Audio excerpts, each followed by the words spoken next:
Good morning students, class 8th Hindi reader chapter 14 का आगे पढ़ते हैं। चैप्टर 14 अब आगे बढ़ते हैं। न्याय मंत्री ने भी मामले की खोज में दिन रात एक कर दिया। यह घटना उनके शासनकाल में पहली घटना थी। उनको खाना पीना भूल गया, आंखों में नींद उड़ गई। घातक की खोज में उन्होंने कोई कसर उठा न रखी, परंतु कुछ पता न लगा। असफलता का प्रत्येक दिन अशोक की क्रोधाग्नि को अधिकाधिक प्रज्वलित कर रहा था। वे कहते, तुमने कितने जोर से न्याय का दावा किया था। अब क्या हो गया? न्याय मंत्री लज्जा से सिर झुका लेते। महाराज कहते, घातक कब तक पकड़ा जाएगा? न्याय मंत्री उत्तर देते, यत्न कर रहा हूँ, जल्दी ही पकड़ लूंगा। महाराज कुछ दिन ठहर कर फिर पूछते, हत्यारा पकड़ा गया? न्याय मंत्री कहते, नहीं। महाराज का क्रोध भड़क उठता, उनकी आंखों में आग की चिंगारियां निकलने लगती। बादल की भांति गरज कर कहते, मैं यह नहीं सुनते सुनते तंग आ गया हूँ।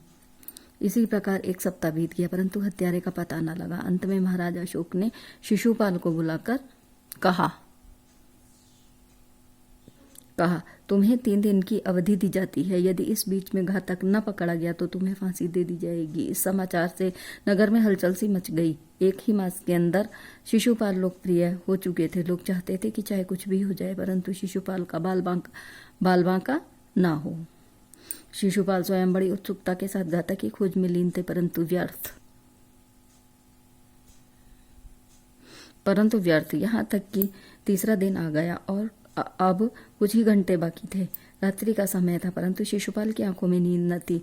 वे नगर के एक घने बाजार के अंदर घूम रहे थे। सहसा एक मकान की खिड़की खुली। एक स्त्री ने पुकारा, तुम कौन हो पहरेदार? शिशुपाल ने उत्तर दिया, नहीं, मैं न्याय मंत्री हूँ, जरा यहीं ठहरो। आज अंतिम रात्रि है। हाँ, अंतिम शब्द साधारण थे, परंतु इनका अर्थ साधारण न था। स्त्री तिलमिलाकर खड़ी हो गई और उसने शिशुपाल को घटना तथा घातक के बारे में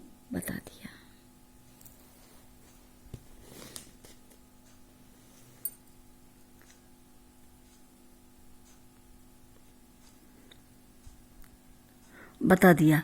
दूसरे दिन दरबार में तिल धरने को स्थान न था। आज न्याय मंत्री का भाग्य निर्णय होने को था। अशोक ने सिंहासन पर पैर रखते ही कहा, न्याय मंत्री, घातक का पता लगा? न्याय मंत्री ने साहसपूर्वक उत्तर दिया, हाँ, लग गया। पेश करो। न्याय मंत्री ने सिर झुकाकर सोचा, फिर दृढ़ संकल्प से सिर उठाया और अपने एक उच्च अधिकारी को लक्ष्य करते हुए कहा, धनवीर श्रीमान, गिरफ्तार कर लो। मैं आज्ञा देता हूँ।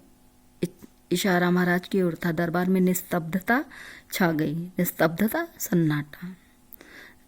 अशोक का चेहरा लाल हो गया, मानो वह तपा हुआ तांबा हो। नेत्रों से अग्निकण निकलने लगे। वे तिल मिलाकर खड़े हो गए और बोले, अरे ब्राह्मण, तुझे यहाँ तक साहस हो गया? न्याय मंत्री ने फिर दोहराया, मैं आज्ञा देता हूँ, गिरफ्तार कर लो।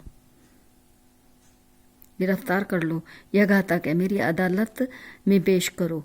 धनवीर ने अशोक को हथकड़ी लगा दी और शिशुपाल की कचहरी की ओर ले चला।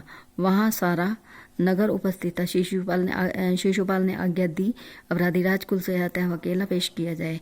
महाराज अपराधी के लिए नियत जंगले में खड़े हो गए। न्याय मंत्री धीरे से बोले, तुम पर पहरेदार की हत्या का आरोप है।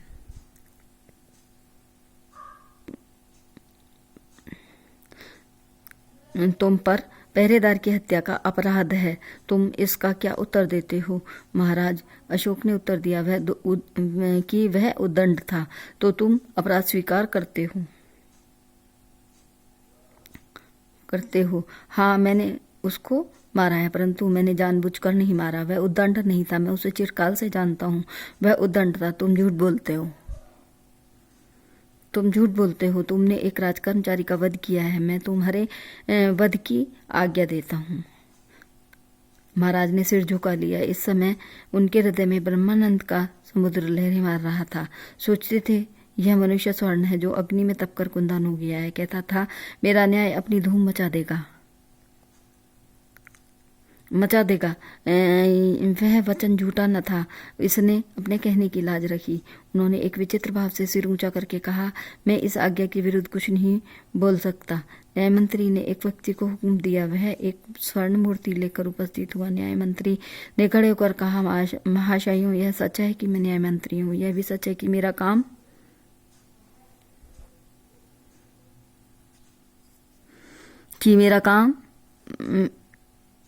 न्याय करना है। यह भी सच है कि एक राजकर्मचारी की हत्या की गई है। उसका दंड अवश्यंभावी है, परंतु शास्त्रों में राजा को ईश्वर का रूप माना गया है। उसे ईश्वर ही दंड दे सकता है। यह काम न्याय मंत्री की शक्ति से बाहर है। अतः मैं आज्ञा देता हूँ कि महाराज को चेतावनी देकर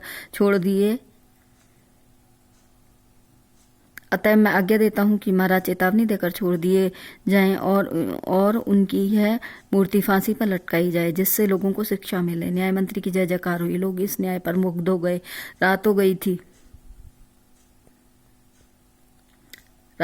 थी। न्याय मंत्री राजमहल में पहुंचे और अशोक के सामने राजमुद्रा रखकर बोले, महाराज, ये अपनी वस्तुएं संभाले। मैं अपने गांव वापस जाऊंगा। अशोक ने सम्मान भरी दृष्टि से उनकी तरफ देखकर कहा, आज आपने मेरी आंखें खोल दी हैं। अब यह कैसे हो सकता है? परंतु श्रीमान, अशोक ने बात काट कर कहा, आपका साहस मैं कभी न भूलूंगा।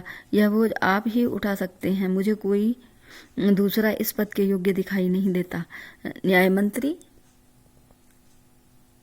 मंत्री निरुत्तर हो गए। निरुत्तर, जिसके पास कोई उत्तर न।